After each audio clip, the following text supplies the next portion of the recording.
Millions of people watched the horror of 9/11 right before their very eyes, live on television. Two planes crashing into the World Trade Center, and less than a couple of hours later, both towers, of course, collapsing.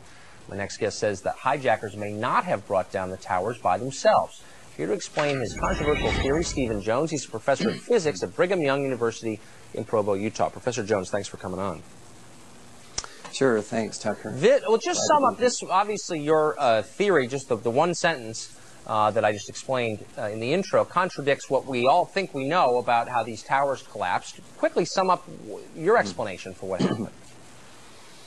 Well, I'd like to start with this paper that you referred to. It's available online. What I'm doing, Tucker, is presenting evidence but it's a hypothesis to be tested. That's a big difference from a conclusion. And so I just wanted to clarify that. But to sum up, I've looked at the official reports by FEMA and so on regarding the collapse of these buildings. Right. I'd like to look at the collapse of Building 7 in just a minute. It was not even hit by a jet. Okay, so we should look at that the two towers, the explanation has been that the fire inside was so intense that it weakened the structural steel and that each floor collapsed down upon the next in a pancake fashion, and they imploded in on themselves. Is that essentially, I think, what people think? Yeah, that's basically it, yeah. And so what I've done is to analyze these reports. But I would like to do a little experiment with you, Tucker, if I could. I sent out a video clip of the collapse of Building 7, because most people haven't actually seen that one, and that's the crux of the argument that I'm presenting. Okay, sum up very quickly the argument for us. You believe there were explosives in the buildings planted by someone, detonated. Well, yeah. Is that correct? In other words, the hypothesis to be tested is there's two hypotheses here. One is fire and damage caused all three buildings to collapse. Okay. The other is that explosives in the buildings may have caused the collapse.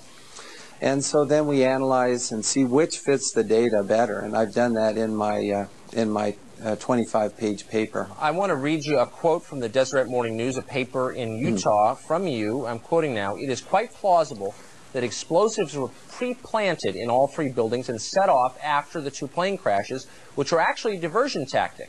Muslims are probably not to blame for bringing down the World Trade Center buildings after all. That's, I would think, pretty offensive to a lot of people listening. Do you have any evidence for that? I mean, well, not to the Muslims, I might say. Well, that's a good. I've had a lot of emails. I'm sure your writings have been greeted with glee in Islamabad and Peshawar and places like that. But for Americans, well, I haven't received any notes from there, but just good people. I have Muslim friends. Let me read, for example, but I'm not going to let you off the hook. I really want to do this experiment with you. Well, we don't have a lot of time for experiments, Professor, but if you could just give us one thing to hold on to. How you make these claims or appear to make these claims. Do you have any evidence that they were bombed in the building? Sure.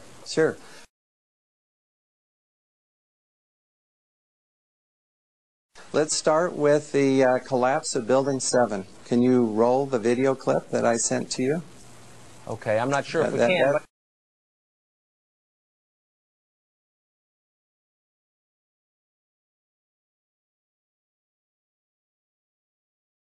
To specify, that is World Trade Center building number 7, smaller than the other two, was not hit by a plane, of course, yet it collapsed. Right, it's 47 stories. That's right. 24 steel columns in the center. Right. Trusses asymmetrically supported. Now, I can't see what you're seeing, so we just see the building. And just so our viewers know, the explanation that I think is conventional is that there was a large tank of diesel fuel stored in the lower level of that, which caught fire, and the resulting fire collapsed the building.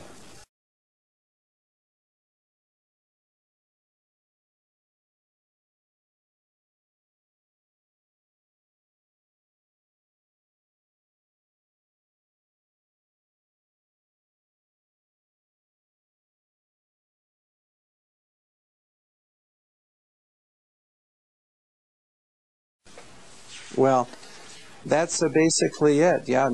But as we read in the FEMA report, it says here, and I put this in my paper, of course, the best hypothesis, which is the only one they looked at, fire, has only a low probability of occurrence. Further investigation, analyses are needed to resolve this issue, and I agree with that. Okay. But they admit there's only a low probability. And if you look at the collapse, you see what I've studied is the fall time, the symmetry, the fact that it first dips in the middle, that's called the kink, which is very characteristic, of course, of controlled demolition. Professor, I am sorry that we are out of time, and I'm not sure that Whoa. One other thing I want to mention about... Okay, if you can hit it, okay, all right.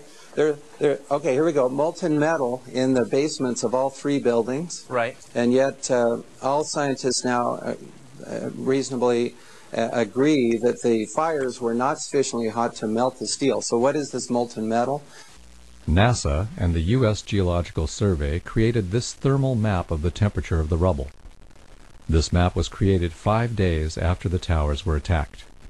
Obviously, the rubble would be cooler after 5 days than it was on September 11th.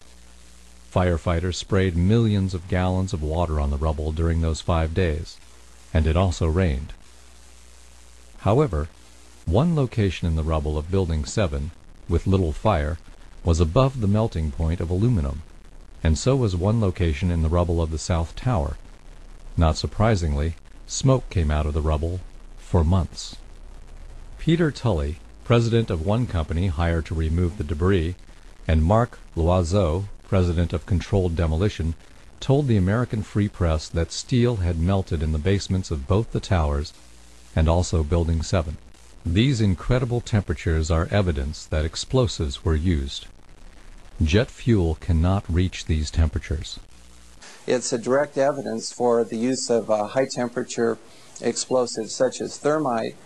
Thermite produces molten iron as an end product. Okay. So we do have, yeah, it's a very short time, but people will read the paper. Then I talk about the molten metal, the symmetry of the collapse, and the weaknesses and inadequacies of the fire hypothesis. Professor, we're going to have to leave it to our viewers who are interested enough to follow up to do just that. We appreciate your coming on, even if I don't understand your theories. We appreciate you trying to explain them. Thanks. Okay. Thank you, Tucker. Thanks.